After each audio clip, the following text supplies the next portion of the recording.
And we are recording. You excited to be on your first podcast? Hell yeah, I am. Let's talk some football. Let's do it. All right, so welcome back to another episode of Craven Some Raven. 2 days in a row. I know what you're saying. This is crazy. This is too much. It's coming at you too quick. What are you going to do? I'll tell you what you're going to do. You're going to sit down. You're going to listen. You're going to enjoy. Because we got a special guest in my studio today, a.k.a. studio apartment. We got my buddy Brent here, who happens to be a Steelers fan. Boo! Let's go! Boo! Did you hear Steel City, baby. Everyone's booing. Do they even make steel there anymore? Their plants. Has everybody gone out of business yet? To be honest, I'm not too sure. I know Harbor Freight sells Pittsburgh steel tools. Well, so that's got to mean something. Well, Harbor Freight tools always break. Trust me, I know. I'm a machinist. Those tools are trash, but hey, they get you started. Hey, they're like $2. Yeah, exactly. It's worth it. It's worth the one-time use or the half-time use. Yeah, you in a bind? Yeah, just go to Harbor Freight. They always got a big book. Hey, everything's 60% off. Because go fuck yourself. Or Harbor Freight. Why the fuck not? Tool usage is half off. Might as well make the prices half off. So we're just going to be breaking down this upcoming game, going a little bit behind enemy lines, bringing in a Steelers fan with me today. Because normally I'll just talk about the game by myself. Ended up just winging it for like 40 minutes. But with a guest, be able to go a little bit longer, be able to see things from a different angle. So we'll see how this goes. Maybe you'll come back. I don't know. We'll see. This is your trial. This is your test. We got 2 games this year, man. I know. So yeah, you got to come back at least one more time. 2 games every year, but yeah, we'll get into things. But I gotta know. You think the Steelers are going to get another win, finally? They're going to get up to 2? You know what? I'm having a pretty good feeling about this. Really? Yeah, I am. After the Ravens lost, they're going to be pissed off? I think we needed to get that first win out of the way. And I'm really liking what I'm seeing from Mason Rudolph. So will he be leading that sleigh? He will be guiding the Santa sleigh tonight. Or I guess tomorrow. No, what's today? Friday? So in 3 days, he will be riding. No, what is that song? How's the song go? Won't you lead my sleigh? Won't you guide my sleigh? That's guide my sleigh tonight. Yeah. Hey, I'm Jewish. I don't know these Christmas songs. Just kidding. I know these things. There's 8 days of Mason Rudolph, but that's Hanukkah. Either way. Yeah, see, I did this yesterday, but I swear every single time I do a podcast, it's like, do I know how to speak? Oh, I know the feeling. Trust me. So do you think Mason Rudolph is the answer? I think he's going to develop into a really good young quarterback. Again, I think we needed to get that first win out of the way. And when you take a look at it, the Steelers did draft him to eventually take over for Ben Roethlisberger. Yeah, he was like a third-round pick, right? Yeah, we used a third-round pick on him in a year that we really didn't need a quarterback. We needed to boost our our secondary and our defense in general. That pick could have gone a long way, but they decided to pick Mason Rudolph.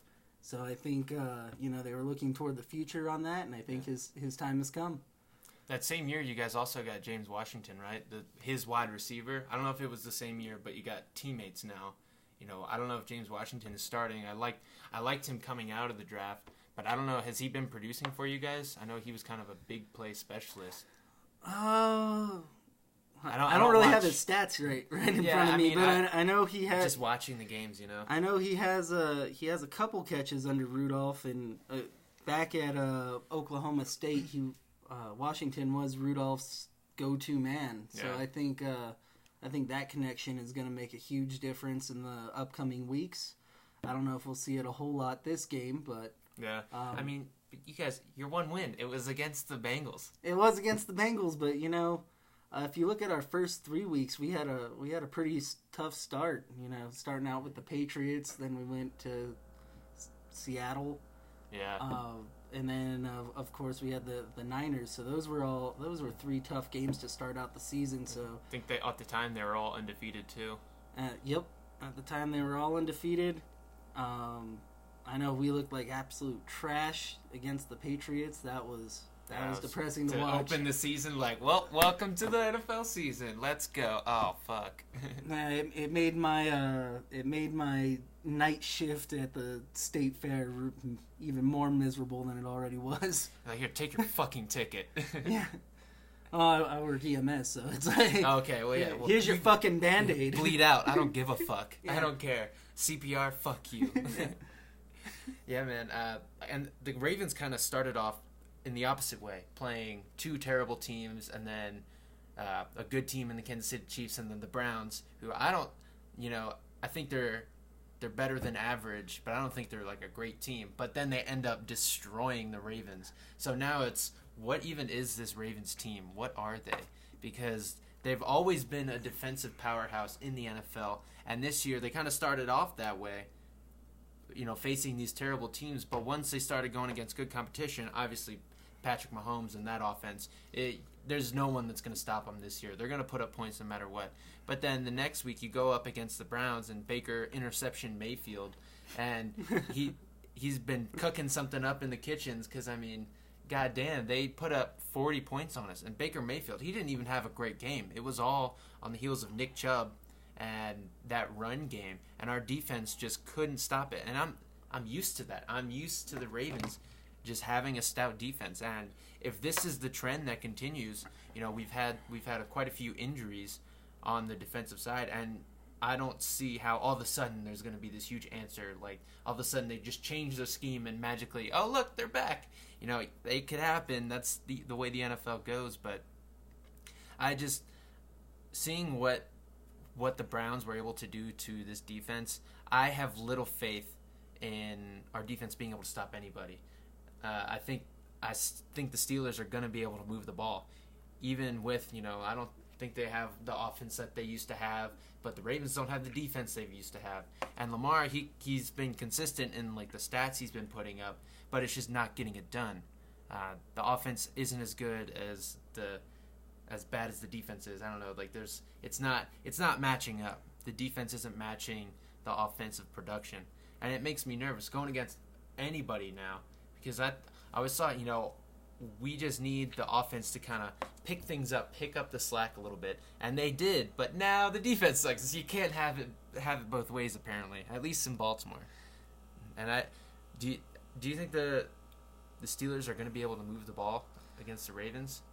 I think we'll move the ball, but I do think that this game is going to be a defensive battle. Okay. Low scoring game. I don't know what the over-under is currently, but I can check that right now, actually. Okay, let's do that. I'm pretty sure I bet the over, though. You bet the over, huh? Yeah, because I think it's set at 44, and if the Ravens win, they've been scoring over like 24 points each and every game this year. But at the same time, because I definitely think the Steelers' defense is finally getting back to 44. Back to a point where it was at even 10 years ago. If you look at that game we had against the 49ers, we had 5 turnovers, but our offense was only able to score like 3 points off of that, which 6 points off of that. Sorry. That was San Francisco. Oh my God, that game. That is, I think, the first time that a team has lost or gotten like 5 turnovers and still been in the game. Like that was crazy. It was turnover city that whole game. Like, and then the 49ers would drive down and just fumble it, or they get it intercepted. It's like, God damn, could someone catch a break, man? Could you just keep the ball? So our defense is definitely starting to go to work. Again, we got a young quarterback, a young running back. I think we'll be able to move the ball, but I do think it's going to be a very defensive battle. See, yeah, I'm on the opposite. I think it's going to end up being a shootout with the Ravens' defense not producing. And then also our offense, producing Lamar. The Steelers haven't seen Lamar as a starter yet. I think that'll just give him a boost in his stats. He's produced consistently, like I kind of already said. But when there's that surprise factor, when Lamar plays a team for the first time, he's so dynamic, he can do so many different things with his legs. It opens stuff in the pass game. And a team that hasn't seen him, they're a little bit shocked by it. You can see it on tape, like, oh, yeah, this guy's fast. He can do this. He can do that. And you get out on the field, it's like, what the hell? I'm playing against a goddamn tornado. Yeah. That'll definitely be interesting. The Steelers are used to seeing a Joe Flacco team. No more Joe Fluco. You guys are screwed. Yeah. I'm going to miss him because he used to fuck up against us all the time. Oh, dude, fucking interception city. Yeah, and I remember when, like, we got Lamar, there was a lot of hate, like, amongst Ravens fans. Like, you loved him from the get-go. Yeah, I loved him, like, even in the draft and before the draft. I've been on this, so. You guys should have seen this guy when they drafted him. See? Jumping up, cheering. I've been saying it. Like, Sloss came on and was like, yeah, you were right about Lamar. And I was like, thank you. But, you know, one person says it. Maybe he's just kind of like, yeah, you know, just lying to the people on the podcast. But no, you heard it here. A second person was there. He saw it. I was on Lamar Jackson. So honestly, that's kind of why I started this podcast, because at the time during the off season, I love draft content. So I love the Ravens, but all of the Ravens podcasts weren't producing anything, and I wanted some content, and I was hyped about Lamar Jackson and what he's gonna bring to this team. I was getting hyped about it so much, I was craving some Raven. There's the reason for the name. He said it. Yeah, he said it. Oh, he said it. Oh, he said it. But 11 minutes in, oh, he said it. Movie's over. We're done. Yeah, we can just call it right here. Yeah, and that's gonna do it for this episode. But yeah, man, and so just feeling the hype for the team and everything, wanting to see some Ravens specific draft coverage. That's kind of why I started this podcast, and it's become a hobby. You know, hopefully one day it can actually. Oh, nice! Oh my God, people! He just pointed out to me on my phone. I recorded this on my phone, and so it's just in voice memos. This is my 69th recording on this phone. Now I know I've had just about that many podcasts. Actually, I don't know how many I've had. But, you know, doing recordings, maybe deleting some, doing some, hey, test 1, 2s, you know, making sure the mic sounds good, and then making a new recording. This is recording 69. Hell yeah. And you want to know what's interesting about that, too, is I was your 69th subscriber to your podcast. Yeah, dude, there's a whole 69. It looks like a yin and yang, and it's a sex position. Like Gardner Minshew at 69. Yeah, we were talking about Gardner Minshew's fucking passer rating, 69.420. Nice. Nice. Which is hilarious. 69.42 passer rating. You couldn't ask for a better story. He should retire right now. I would. End on top. End wear your hat, man. Just be done with it. You're like, you know what, NFL? I'm out. But yeah, dude, you were my 69th subscriber because was it at the wedding or was it at a... It was at the bachelor party. At the bachelor party. Bachelor party last year. And you're like, how many subscribers you got? I was like, let me check. 68. He's like, oh, I got you. So I had 69 subscribers for a good minute there. Now I'm up to 71. I got some fans, man. Got some fans. So, I mean, hopefully this thing kind of, I don't know if it takes off, but it'd be cool if I got enough numbers where I could get, like, ad revenue, do actual ads. What does YouTube require nowadays, you know? I don't know, but I mean, it's also on, like, podcasting apps. And through my RSS feed where I kind of post it and then it goes to all these different places, they have a thing where, you know, if you have, I think, like 20,000 downloads a month, which seems like a lot, but, you know, if you put out like 10 episodes a month, each one gets math, you know. if you have a consistent, like, viewership, you know, you could hit that pretty easily. But right now I don't get that kind of viewership. It's like some deep Ravens fans who like it. I definitely have a few fans. Shout out to AT on YouTube. He's always commenting on my stuff. He's like, I think he starts listening to it and just types in the comment section, "Let's go!" So shout out to you, man. You're always giving me encouragement, telling me awesome things. When I hadn't recorded after that Browns game for like a week, he's like, "Where you at, man? Where you at? That Browns game depressed you?" Yep. Dude, I can't figure out what's going on with the Browns this year. And they're good, they're bad, they're good, they're bad. Like, you gotta pick a side. You give me a good team or a bad team? They're the brownies. It's like sometimes they're like a good corner piece of the brownie. It's delicious. It's amazing. It's the best thing you've ever tasted. Perfect, consistently cooked well. See, I like the middle. Nice warm. See, I like the corner piece. I'm a corner piece guy myself. But sometimes they get you a plate of brownies and they put fucking nuts in it. Well, what is this? Yeah, put like I don't raisins want crunchy in it. Get it's a brownie, you damn got it. A raisin brownie? No, but I don't know. I was gonna say, what the fuck? Yeah, whoever did that to you deserves to die. No, man, but you know, it's like they put nuts in it. Need a second to spit. This episode is brought to you by Cope Mint. Always dip. Cope Mint. that was a terrible tagline. Nah, it's great. Gardner Minshew, chewing, Cope Mint. I don't know. We'll come up with some good ones. We had, either way. What were we talking about? Brownies? The Baker Mayfield, I don't know, cooking brownies in the kitchens. I don't know. There's something there. Either way, they're the color of poop, and they need a better name. They need better uniforms. They need it all. Like our whole division. I thought this was going to be one of the better divisions in the league. You know, I was believing the Browns hype. I was all in on the Ravens hype. The Steelers are the Steelers, so they were always going to produce. And then with the Bengals, you had no idea what was going to go on because they got a new coach.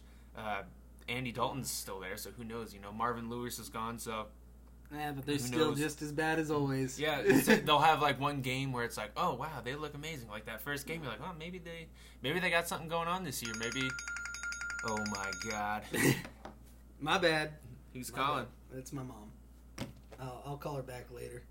Sorry, Ma. I'm on a podcast. Yeah, so this whole division, it's kind of disappointed me, in all honesty. Like, I wish we were like the NFC West, where they got like 3 teams with 3 wins plus at week 5. You know, they're all killing it. Like 49ers, the Seahawks, the Rams, like all legit, like Super Bowl contenders, at least playoff contenders. Yeah, I don't know. The North is going through an interesting phase right now. I think, like, everyone's kind of rebuilding. I think out of every single team in the AFC North, I'd say the Browns are the most non-rebuilding team. Like, they've already gotten all the pieces. They've already started to rebuild. Like, the Steelers now with Ben Roethlisberger out and AB and Le'Veon not returning, that's a little bit of a rebuild. And then you got the Bengals with the new head coach and I imagine a new quarterback coming up here soon, doing a small rebuild. And then the Ravens, they have a new general manager, and you know, just trying to build around Lamar Jackson. You know, that is somewhat of a rebuild. They've had a decent team, but they're moving players like hotcakes. So like, hey, you're not producing, you're out. They just got rid of Tim Williams, one of our 3rd round draft picks from just a couple years ago, and he's already out. He's not producing, you're out. Yeah. You see that too on the Steelers team. We had Dante Moncrief played through the first 2 weeks of this season, and God, he was awful. Yeah, he didn't really produce at all. He had the case of the dropsies, right? Yeah, it was like he was eating popcorn on the sideline, getting Butterfingers there. But if you take a look, we didn't cut him, but we benched him for last week against the Bengals. Oh, really? Yeah. Man. Get out of here, Moncrief. And even Mike Tomlin said, he's like, hey, if you're not producing, you're not going to play. And, you know, I think that was a really good choice by our coaching staff. Yeah, and it's the same for the Ravens, like we were kind of saying. I mean, if you're not producing, you're not playing, and nothing says it better than in John Harbaugh's press conference, he was wearing a shirt that says, nobody cares, work harder. He was wearing a shirt that says that after they just waived one of their players for not producing. Like, oh yeah? Well, fuck you. I'm going to go on TV, wear this shirt. Harbaugh's gone hood. He's gone gangster. And I think it's because of Lamar.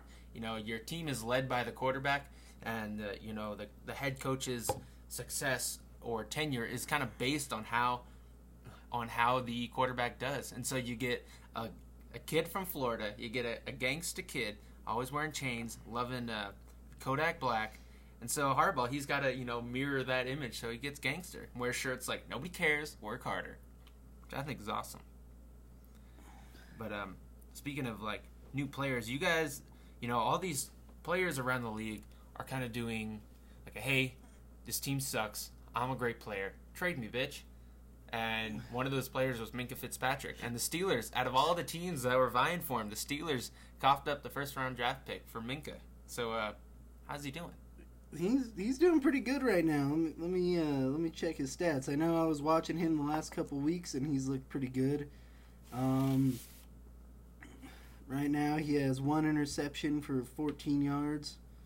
One interception, that's all you need, really. That's all you need. In 2 weeks? Yeah, that's not bad at all. And that was in his first game with the Steelers. That was one of the interceptions against the Niners.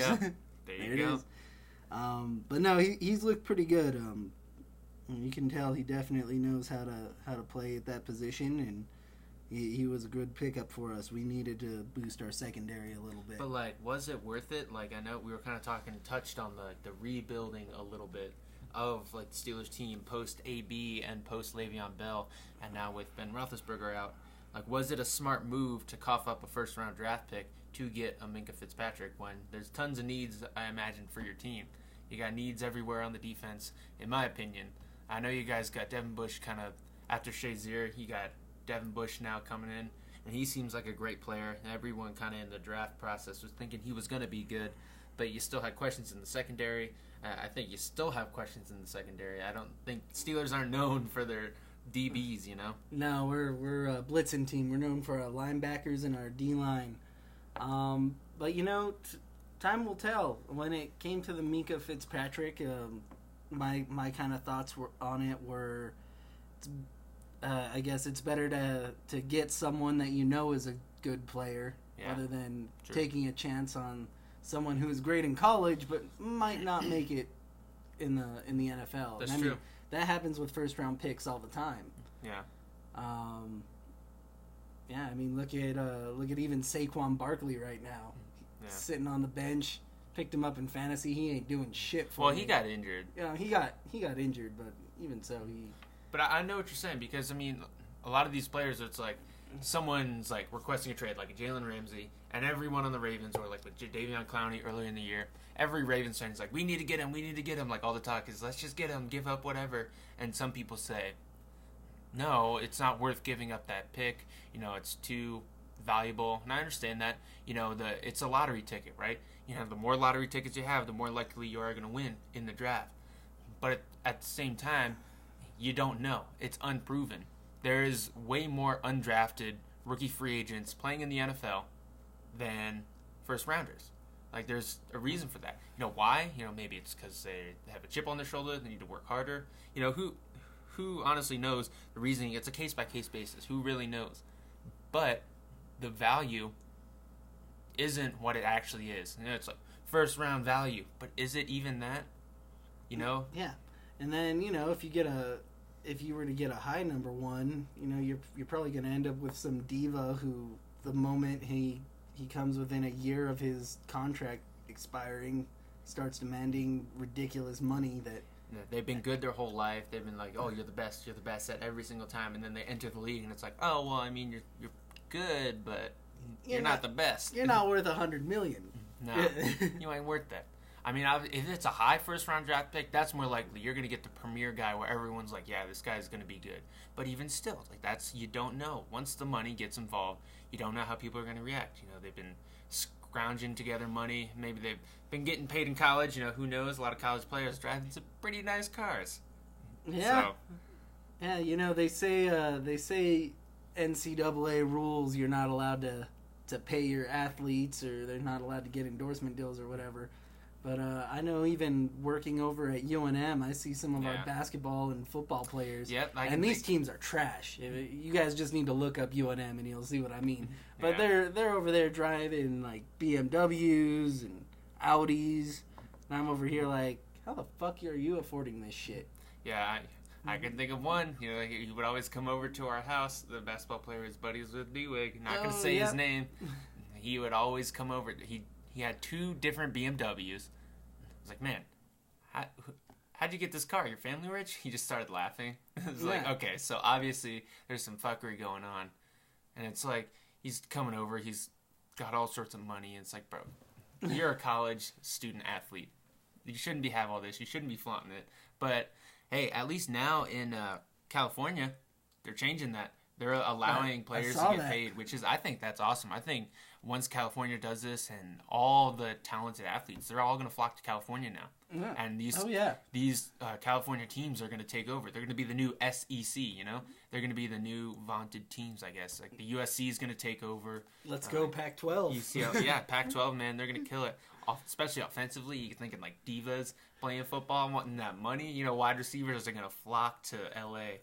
So that's going to be awesome. That's going to be good for college football because these guys need to get paid. Like, schools make so much money. You know, if you have a good college football team, that college just tuition goes up. Everyone wants to go there. Like Alabama, like I don't know what tuition is, but everyone applies to Alabama because like I just want to be Roll Tide. You know, I want to root for Bama. Oh, and then you go to Bama and you're guaranteed to see at least one national championship while you're there. One win at least, you know. We'll get to it each year, but I know as a Lobo fan, it's rough. We have one win on the season, and I think right now, the Lobos are playing. I forgot where. That's how little it's. Yeah, it's bad. That's how depressing it is. Oh, we're playing San Jose State of all teams. There you go. Look at that. They're down 20-0. Are they playing in right the now? second quarter? Yep. Oh shit. Yeah, they're on CBS. Oh shit. Well, we should watch that game when we're done. But I can get it on my laptop, Reddit streams and whatnot. But yeah, what's funny, like UNM or at Maryland, the Terps, they have Mike Locksley now as the head coach. Oh my god, and he's killing it. That's what's crazy because Mike Locksley. Yeah, he destroyed the Lobos. For those of you who don't know, Mike Locksley was the head coach at UNM there for a while. I think it was like 2008 to 2012 or something like that. Yeah. In his entire time there, our record was, I believe it was 1-48 or something like that. All I know is or really two. good. No, we had 2 wins. It was really good. We only had 2 wins in 4 years with Mike Locksley heading the team, and God, that was just the worst. Yeah, and he started off the season with Maryland. First 2 games, like putting over 60. No, the first game it was like 80. I don't think it broke the 80 mark. But, you know, they were playing base offense. But they could have hit the 80 mark if they wanted to. Probably could have hit 100. And then the next week, they destroy the next team. I forget which teams, like, off the top of my head. So then the next week, they're playing Temple. And I'm at the casino placing bets. And the spread was at -6. I was like, oh, they've been blowing everybody out. This is a guaranteed bet. I'm going to put $100 down. Let's go. Lost. They lost the fucking game. Of course they did. They were inside the 5 on 4th and goal. 3 separate times and didn't get a goddamn point. Dude, are you kidding me? Don't trust Mike Locksley. No. Fuck that guy. No. So all you Terps fans, don't trust the Locksley.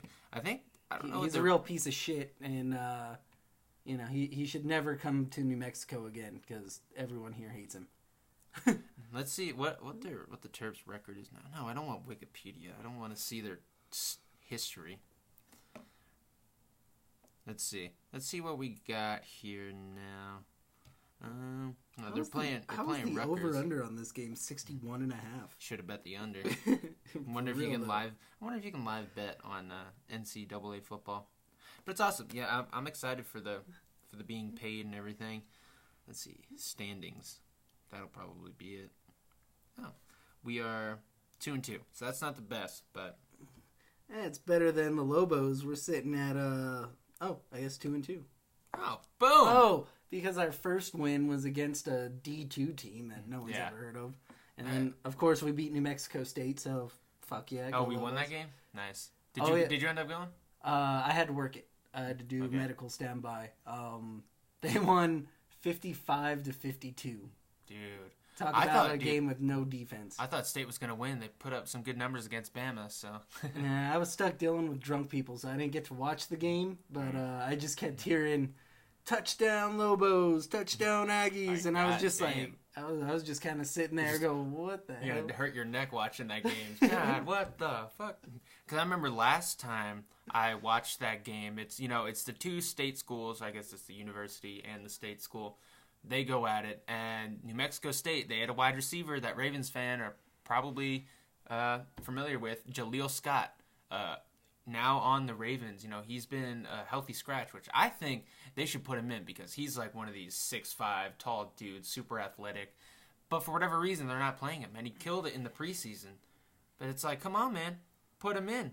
But I remember watching that game with Jaleel Scott. He torched us. He was killing it. He was a man amongst boys out there. So I just want to see him, this New Mexico pride-wise, I want to see him take that next leap. What? Joe Hayden needs a storage unit for his sneaker collection? Of course he does. So back to the Ravens Steelers, right? Yeah. The reason we're here. Enough of this UNM talk, because who cares about playing like football? Trash. You're still listening through this. You're a true fan, and I love you. But yeah, Joe Hayden. How old is Joe Hayden? I don't think he's that old. Let me take a look here. He's in his 30s, right? As a DB, though. I don't think so. I'm thinking he's late 20s. Let me. Because he was the Browns cornerback for years. Does he play? Oh, he plays cornerback. Oh, that's right. He did play for the. Of course, it's not going to tell me. Let's see info. Oh, he is 30. Boom, 30. As a DB, that's a sketchy prospect right there. I mean, he's still playing well. I know. We'll see what the next couple years has to offer. Because once you hit that 30 mark in the NFL, yeah, it's all downhill from there. Just ask Le'Veon Bell. Right. I mean, yeah. Now he's on a Jets team that's not playing too well, but he does a few good things, But I mean, with the Steelers, all I heard in the offseason is that without AB and Le'Veon Bell, it's addition by subtraction. And through the first 4 games, might not be the case. So what was your take on that whole thing? We've talked about it before, but for the podcast, as a Steelers fan, how did you feel when AB left, Le'Veon Bell left, and now seeing how things have panned out, with hindsight being 2020? And what were your thoughts while it was going on, and then how are they now? I've always had disrespect, if you will, for players who are going to act like total jerks and be a locker room cancer. Yeah. Last year when we were going through the whole Le'Veon Bell holding out thing, I kept saying throughout the season, I was like, just cut his ass. Yeah, right. If he's not going to play, if he doesn't want to be there, don't be there. Ring the bell. He's not dead. And then when the Antonio Brown drama started, I was like, let's get rid of him. Well, I was laughing when they shipped him off to the Raiders, and then I'm sure everyone knows the story of what's happened over the last couple months. I think he's been hit in the head one too many times. Yeah, he changed after that Perfect hit. He did. Now I know CTE you have meant, like, that's like a later down the line, like towards the end of your life. I don't want to like shoot bad about it, but you start going crazy, you start thinking weirdly, because that's head trauma. Head trauma is a huge deal. You get hit in the head just one time. If you get hit hard enough, it can change your wires. And I think that Perfect hit could have been one of those things. Like, it just changed something in him. He starts talking all crazy. This is when all this drama kind of started. Now, I think it also kind of coincided with him, like, getting the money and still being a great wide receiver. But I feel like he changed after that. Like, that one big hit, that one car accident, Oh, yeah. Got in a huge accident, and now he's changed. Yeah, no, he definitely, his entire personality, even his performance on the field, if you remember from last season, it was definitely different. It was interesting to watch. He wasn't as productive as he had been last season when he was with the Steelers. But when it comes to CTE, there have been studies out there that they have researched the minds of even high schoolers. Yeah, and it's all the little hits. Like, that's what. And of course, it's a disease that can't be diagnosed while someone's alive. They have to dissect you to figure that out.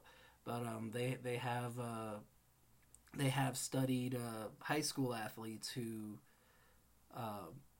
died way before their time, and they did find CTE in some high school athletes. So that's, you hit your head a bunch of times, shit's not gonna go well. And the NFL's kind of tried to curb this, making it a super, like, trying to nerf the NFL, which I understand you want to protect the players, But this is like a huge subject. I could do a whole podcast on how the NFL will say one thing about trying to protect the players, but then do something like the complete opposite when it comes to player safety or interest of the players. But with this trying to safe in the game, it doesn't matter. It is a dangerous game no matter what you do.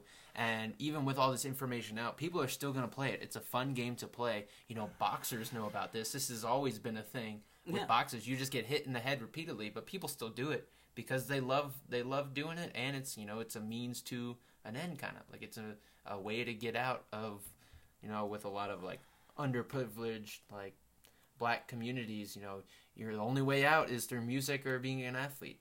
And it's like an avenue to getting money, which is a whole other topic, right? I can't really speak on it. As white people, we're not allowed to talk about it.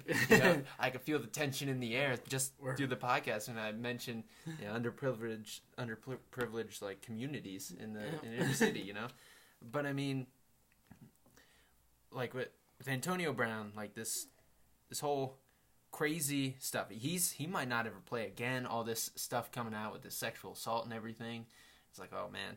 And he was on the Patriots for that one game. It was like, what is going on with you, AB? And he went on that Twitter storm. He called out Ben Roethlisberger. He called out everybody.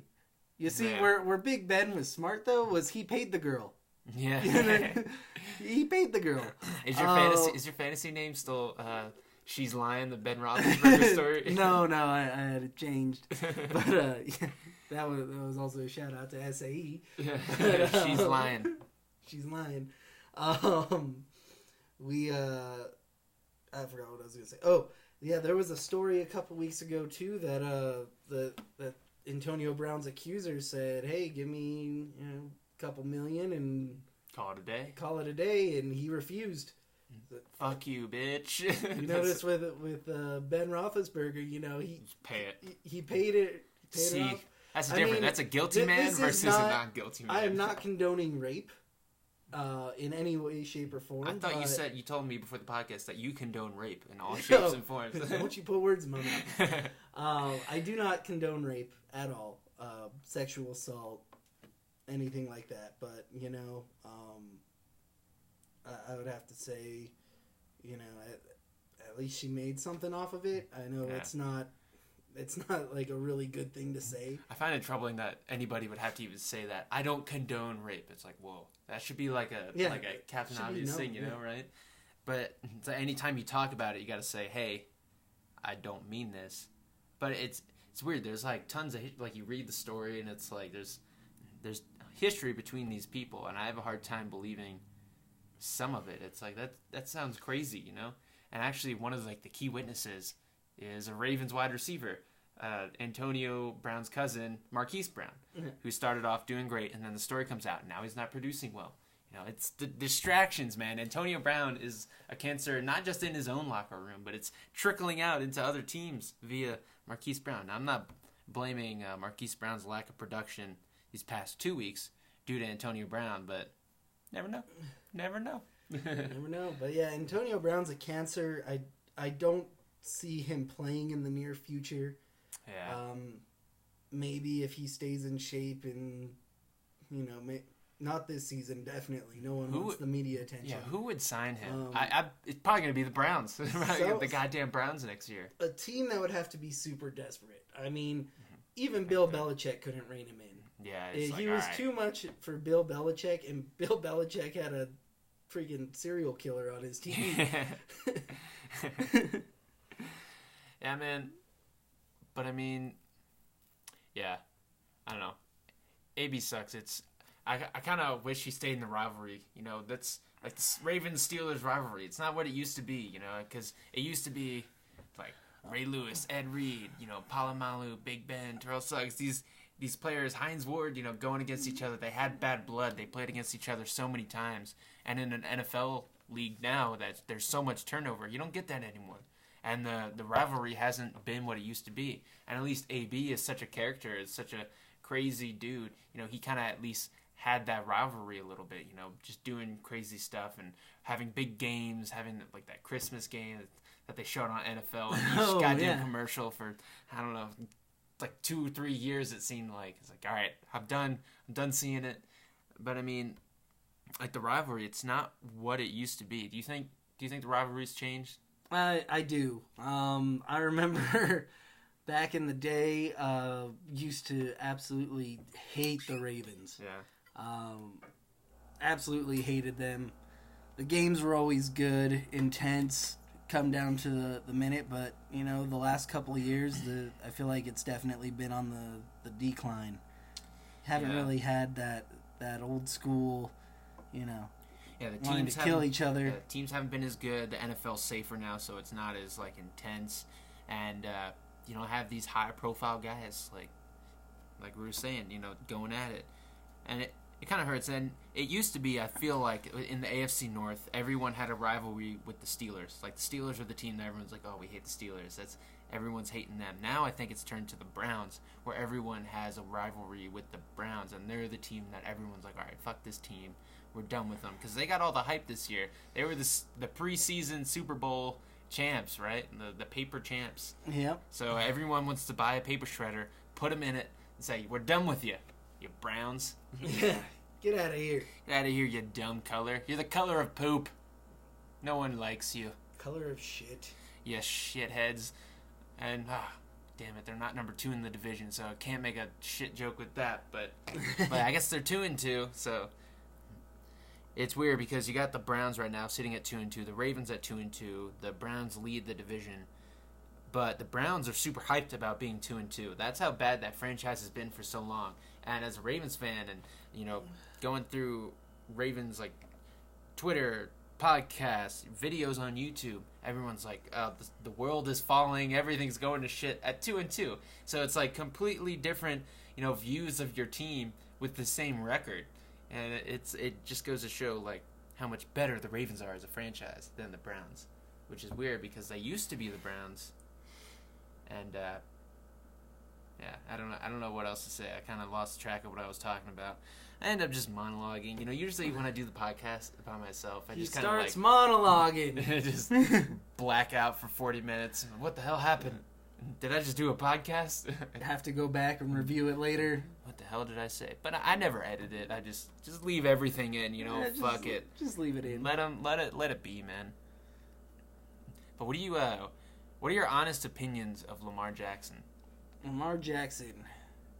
He's a young quarterback. The NFL has always been a passing league, not so much a running league, and I think that is starting to shift. I think it started to shift 8 years ago when Russell Wilson entered the league. He was a runner. So I definitely think that's going to help you guys out a lot. I'll go ahead and say it. He is a good quarterback. Damn straight. Yeah, and we'll just have to see what happens with the rest of his career. You'll see it firsthand this Sunday. He is gonna sauce some players up. He puts people in a blender. I've predicted that he's gonna tear someone's ACL. He's gonna juke someone so bad that they tear their leg up. He breaks ankles. I'll give it to you. Yeah, and he does. When you watch a game with Lamar Jackson, he is the best athlete on the field, and that's why I was so hyped about him when he was playing college, and I wanted the Ravens to get him. Didn't think they would. I've talked about this before, just because the Ravens, you know, in the draft, they never do what I want them to do. But I was like, get Lamar Jackson because he's obviously the best player on the field whenever he plays. And I think we're going to see that this Sunday once again. You know, even if the rest of the team's struggling, you'll see Lamar Jackson at the quarterback position, and you can, as Ravens fans, say, hey, we got a guy. You know, you build around him. Obviously, he's not the perfect thrower of the ball, and you go from a Joe Flacco who throws a decent ball, but then you actually like watch the games. There's throws at Joe Flacco. You're like, what are you doing? What are you doing out there? And it's the same with Lamar. But what Lamar brings in that running game, it's something completely different. It's off the charts how electrifying he is. He's super fun to watch. I have already predicted MVP, but you know these last 2 games, I don't know. Mahomes is still killing it, but I think for sure 100% cover of Madden. I think, you know, at the quarterback position, being a high-profile guy, being like the first offensive high-profile guy since Ray Rice. You know, I don't know, man. You want that? Do you really want that? I don't want the Madden curse. I mean, Antonio Brown took the Madden curse to a whole other level. Wow. Yeah, he really took that. He's like, oh yeah, you want to see what the curse can do? Let's fucking go. Let's go. Starts sprinting down the field and raped a bitch. I don't or jerked off on her back. I don't know. He did something that is disgusting, and I lost all respect for him when that story came out. I mean, I do it every morning. I walk into my neighbor's apartment, come on her back, and then go to work, you know. Hey, morning! That's terrible. No, I don't do that. That's terrible. And if you can't see sarcasm, if you're going to get mad, then why? What? You've heard these podcasts. I go off the rails. I have crazy ideas. I talk about crazy shit. Dude, how about that UFO the other day? Speaking of crazy shit, that UFO. I texted you. I was like, UFO above the mountain, UFO above the mountain. Because in New Mexico, you know, great skies, beautiful. And there's a mountain, and you always look at it. You know, on the drive, you can see it perfectly from the highway. You can see it from my apartment if it wasn't so goddamn dark right now. And there's a fucking UFO above the mountain. It straight up made the news. It made the news. It was on the news the next morning. It's a weather balloon. Yeah. Okay. The same bullshit story that they tell us all the time. No, I was leaving work, and I saw that thing because I was heading directly towards a mountain going up Paseo. And that thing was bright as fuck. It was huge, and the sun was already down. You know, the sky was yellow. So the height that it would have had to be at. Well, you figure that mountain's at 10,000 feet. Yeah. So it wasn't a plane. There was no trails. There's no nothing. It didn't move like that, and it kind of got smaller and smaller till it just eventually disappeared. After a CIA buddy, you know, talked to the CIA, was like, "Hey, there's a UFO," and it disappeared. That was pretty crazy. We won't use names on here, but that was interesting. Yeah. So for sure, aliens are real. This is why you listen to the podcast. Ravens, Steelers, aliens. Aliens. Why has the rivalry not been what it used to be? Who's to say it's not aliens? Just go full on History Channel guy. Yeah, you know, I think Mike Tomlin is a reptilian. Have you seen his eyes? Have you seen how wide? Has he ever blinked? He is for sure a shapeshifter. Dude, I'm 100% sure that guy smokes weed just throughout the entire game. Oh, you know he does. Because he looks stoned as fuck every time. Like, there's like a call he's got to make, or he like throws a red challenge flag. What are you challenging? And he just looks stoned as fuck. Yeah, when you guys are watching the game this week and the camera inevitably zooms in on his face, just look at how bloodshot and watery his eyes are. Yeah, so you can't smoke on the sideline, but he is for sure popping them edibles like there is no tomorrow. Oh, yeah. Is it legal in Pennsylvania? No, I don't think so. It's Well, you know Tomlin's got his connections. It's a pretty conservative state. Yeah. A lot of blue-collar workers out there. That's true. I think it's legal in Maryland. I know in D.C. it is. I think it's legal medically. Yeah. But please, in the comments section, let us know. You smoking a doobie right now? Because I'm not. I wish I could, but, you know, probation and all. That's why I didn't drink at that wedding. Yep. It's my story, and I'm sticking to it. Officer or judge. Me, I got trashed at that wedding. Yeah. I got fucking lit. That was a good time. So that's kind of the reasons why I didn't record the podcast. Part of it, you know, maybe. Also the Browns game. But I mean, this is two great coaches, two of the better coaches in the league with Mike Tomlin and John Harbaugh. Both have kind of had talks about being on the hot seat, but still they're one of the most tenured coaches in the league. And anytime you talk about them being on the hot seat, it's like, who are you going to hire? Who is better than these guys? You know, who could you hire as a head coach? They're seasoned coaches. The Rooneys are super loyal to their coaches. If you look at it, we've only had 3 coaches since the 60s. Yeah. Yeah, the Ravens. And all of them have won Super Bowls. There you go.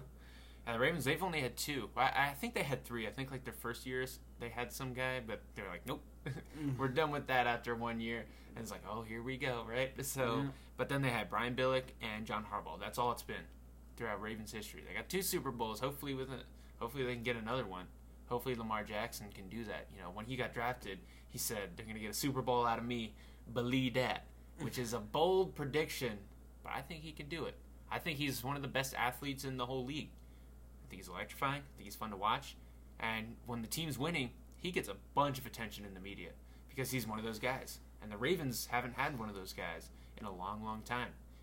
Like Ray Lewis, Ed Reed, those were like the last guys to really get that kind of attention. League-wide attention, being on NFL Network commercials, sort of attention. I think you're forgetting about Ray Rice. He got quite a bit of attention. For what? What did he do? I still have my Ray Rice jersey. I miss Ray Rice. I miss his playing on the field because he hit you in the mouth. I'm pretty sure that's what his girlfriend's saying. Hey, they're still together. She must have been saying something because there's no audio, but he smacked the fuck out of her. Which right? Don't condone.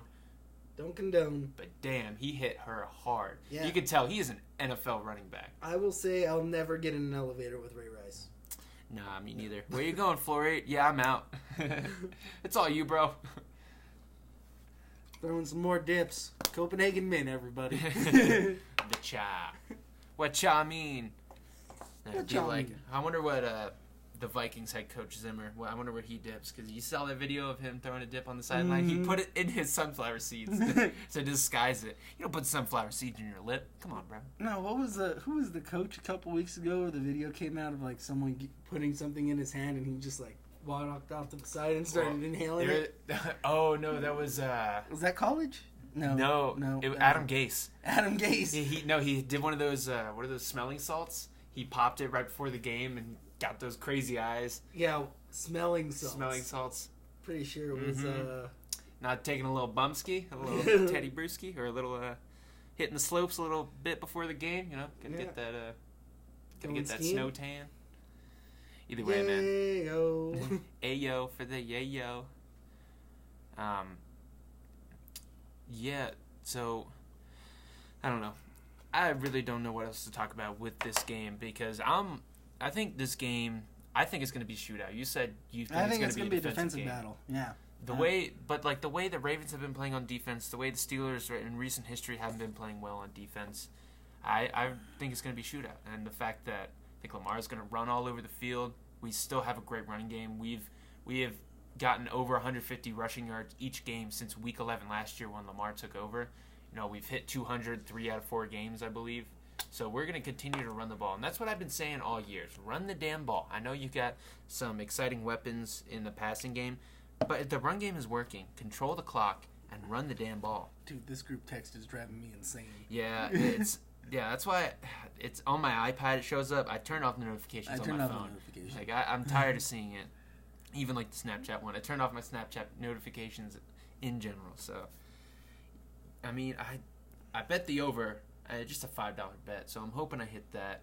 But I mean, I put a parlay of the Jags winning and the Giants winning. Oh, so both of them risque. Yeah. So if both of them win on a $5 bet, I think it pays out $30-something bucks. Holy shit! And see, Jags will beat the Panthers. See, and the Panthers are favorited. Who the Giants got this week? The Vikings. Ooh.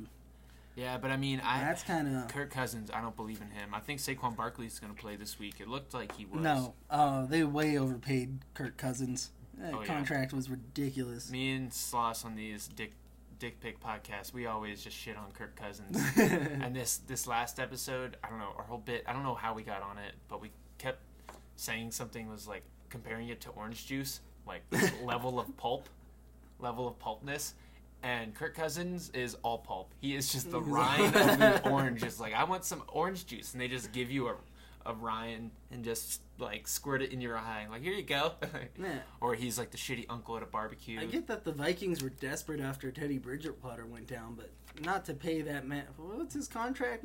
Like $90 million? Too much. Way too much. Way overpaid. Guaranteed, too. He hasn't proved himself. Haven't proven a goddamn thing. Yeah, that guy's laughing his way all the way to the bank. Yeah, guaranteed. Like in Kirk. Goddamn Kirk. What a great name, Captain Kirk. He is not a captain of your team. At least they got Dalvin Cook. But you guys got James Conner. Speaking of running backs, and he hasn't been doing too well. He went off last week, right? He went off last week, but he hasn't been doing anything. I don't even know if he's gonna play this week. He was a high fantasy pick. I think he went before Christian McCaffrey in our league, and I was sitting there. Oh, that's because I drafted him. Oh, was that you? Yeah, you dumbasses. Let me get McCaffrey at pick 5. You guys just let McCaffrey fall to me. Mm-hmm. And McCaffrey's been killing it. He is listed as healthy. I know he was hurt most of the week, but it looks like he is a go. Yeah, man, he has not been producing. It's like, oh, well, James Conner did all right last year without Le'Veon Bell. Let's see how he does this year. It's not looking too well. And, you had one of the best wide receivers in Antonio Brown. But with all the cancer talk, it's no bueno. I think that one of our keys to this game is to get the ball into the hands of Juju. Juju has proven throughout the last 4 games that you give him the ball, he's going to get yards. I think that was our biggest issue against the Niners, is we were not throwing to Juju, and also against the Seahawks. When Rudolph came in against the Seahawks, he threw like a 60-yard bomb to Juju. I think that's going to be one of the biggest things, get the ball to Juju. And the Ravens defense is going to be thinking that same thing. Well, the Ravens have, I think, a top 5 cornerback in Marlon Humphrey. He's been killing it. Last week against OBJ, 2 catches, 20 yards? OBJ's overrated, though. Locking him up. And they, Marlon Humphrey ended up getting in a fight with him, and everyone's saying, oh, Marlon was choking him out. But you watch the video, he wasn't choking him out. And OBJ was, punching him all game. And it's eventually Marlon Humphrey just manhandled him, threw him on the ground, and was like, bitch, just held him down. And I love that. So he's our one bright spot on the defense. OBJ's famous because he had one good catch against the Cowboys in a game that the Giants lost. Yeah. Just remember, they lost that game. Yeah. That's what my wife always says. Yeah. My wife's a big Cowboys fan. She's always like, well, we won that game. And I'm like, yeah, but I don't really like OBJ as it is, so. Yeah. Always thought he was overrated. But OBJ, no, he gets great yak yards. Those slants, he's always killing it with those. But he was playing with the Giants for so many years, and it's just get him the damn ball. And the Giants sucked for so long. Eli just couldn't do it. But now he's on the Browns, and he's not producing like they thought he would. I still think he is one of the better wide receivers. It's just get him the ball, And they just haven't been doing it. And at least this past week, he was never a fast guy either. It's just. He was good at catches. He's good at making the difficult catches. Yeah. But when it comes to yards after the catch, not so much. No, see, I feel like that's his strong suit, catching the ball and getting yards after the catch.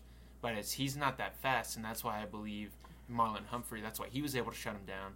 It's because he was only like a 4.5 guy. He's not like some speedster or anything. It's all about where you put your foot, where you cut, or whatever. But Marlon Humphrey, he's been killing it. So I think that's going to be a matchup, that Juju versus Marlon Humphrey matchup. I think that's going to be one of the key matchups of the game. If we can hold Juju to under 50 yards, which I think is a good possibility, I think the Ravens will be looking good in this game. Plus, this is a Ravens defense that has been chewed out. Hey, the Lobos scored. Did you look at that? But so did San Jose State. So. Yeah, well, they didn't get the kick, so. Yeah, man, I'm really looking forward to this game. Start of the rivalry. The Ravens are on a 3-game stretch of playing all the divisional teams. So hopefully we can come out of this 2-1, with the 1 loss to the Browns. And we face you guys this week, and then next week it's against the Bengals. So hopefully we can win 2 games in a row, end up 4-2, looking good in the division. So hopefully, man, because right now everyone's losing to the Browns. And I think we got to collectively just try to beat the Browns. Let all that off-season talk. I think it really pissed everyone off. Oh yeah. And God damn it, they're in the lead right now. And looking at the Steelers' schedule, we got a tough couple weeks ahead of us.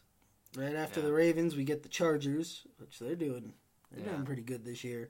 We get the Dolphins, so that'll be a W for us. That's a free win. That's a free win, and then we go Colts, Rams. And then Browns, Bengals, Browns. What? What's up, Ohio? Yeah. We're just going to be... Just stay in Ohio, I guess. Yeah, for real. It's at Browns, at Bengals, and then Browns are in Pittsburgh. Yeah, the Ravens also have a pretty tough schedule coming up.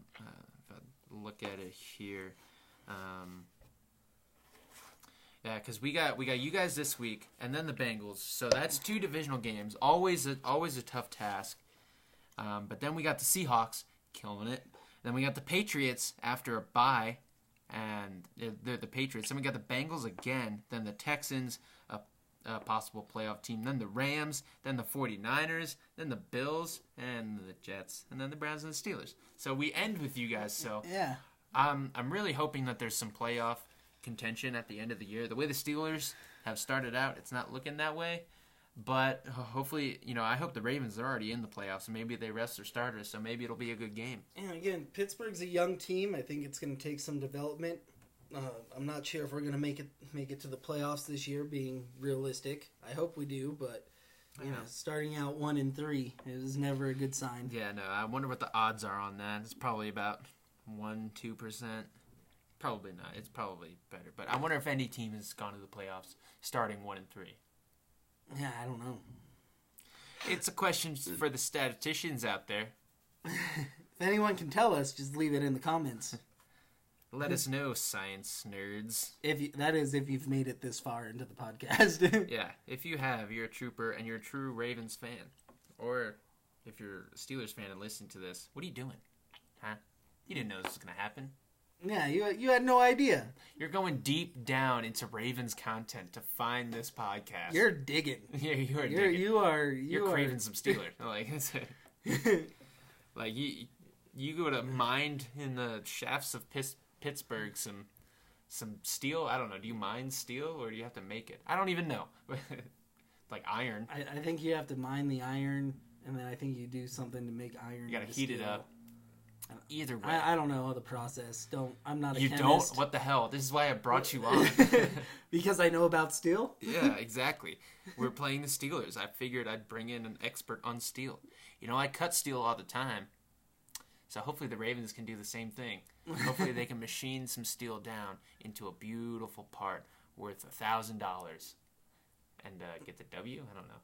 Yeah, I don't know. Where were you going with that? Half the time I start a sentence and I'm like, this is going somewhere, maybe. I don't know. And now with someone here, I'm getting feedback like, I don't think this is going anywhere.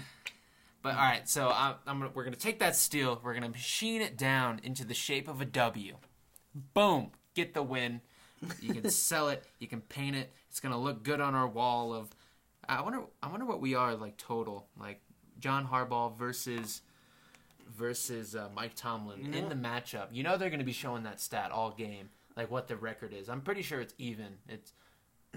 It wouldn't surprise me if we're 500. I'm going to Google that right now. Mike Tomlin versus John Harbaugh. Who gets the edge? I totally spelled Harbaugh wrong. Yeah, I only know how to spell it because it's Harbaughh. It's super weird. Harbaughs.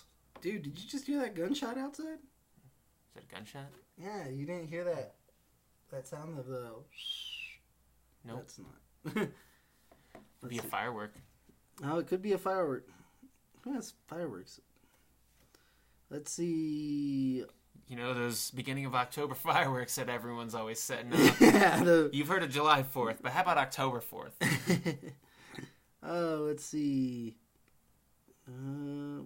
Yeah. Oh, here's a stat. All time, Steelers are 28-22 against the Ravens. Okay, let's get those numbers up, guys. Let's see, history, creation of the Ravens. I don't give a shit. Yes, you do. Roethlisberger versus Flacco. Let's see. Blah, blah, blah. These are all just giving me game scores, not... I want to know the wins. Yeah, give me the W's. So today's date is October 4th. So 10-4, good buddy. It's going to be a good day. 10-4. 10-4. Copy. Copy. Yeah, so let's just end this thing. It's trailing off here. Yeah, it is. I think we're out of content. Yeah, so it's going to be a good game. Maybe Mason Rudolph and Lamar Jackson, that'll be the new rivalry, though, coming up. The young quarterbacks of the league. Let's beat the Steelers. I definitely think it's going to be a good game. Yeah, it's always a close game with us. It doesn't matter what the records are, how the teams are playing. It's going to be a close game. It's going to be fun to watch. I wish it was an afternoon game at least, get people to watch the game. But, Ravens have had 11 o'clock games all year, so let's just hope for another W. It's in Pittsburgh, so let's go to the Steelers' house, knock on the door, and say, hey, get on out of here. I don't know what that is, but... and hopefully the Steelers say, get the fuck out of here. This is my house. This is my house. 3 Rivers. Let's go. All right, well, let's piss in one of those rivers and bring down the Steelers. So thank you for listening. If you're on YouTube. Steven, thank you for having me. Yeah, no problem. It's always a good time talking to you. Now, I haven't been on the podcast, so let the man know how he did. Actually, don't, because comments can be pretty brutal. Mean. Actually, I've never gotten mean comments on YouTube. Only when I post stuff on Reddit. Like one. Oh, Reddit people are savages. Like one time, it's like, if you're gonna make a video podcast, put a fucking video on it. Well, it's not a video podcast. I literally explained. I was like, it's just an audio podcast. I just posted the YouTube link just because everyone has YouTube, and that's easy to link up. And he's like, I don't care if you're ugly as hell, just put your face on it. I was like, okay, geez, man. This is the kind of podcast you listen to on your way into work in the morning. Yeah, and this is my recording 69 too, so it's gonna be down and dirty. It's gonna be a sexual game. I don't know, but this game is gonna be sexy. Someone's getting. That black versus purple, it's always a good matchup. Black and blue, bruising, I don't know. Either way, thank you for listening. Drop a like if you're listening on a podcast app. Give me 5 stars. I want, please, sir, may I have some more? So dude, that's bad to beg for ratings. I will beg for ratings. I am a should whore. Never beg for ratings. Please help me. So, thank you for listening, and you Ravens. Go Steelers! Nope. Go Ravens.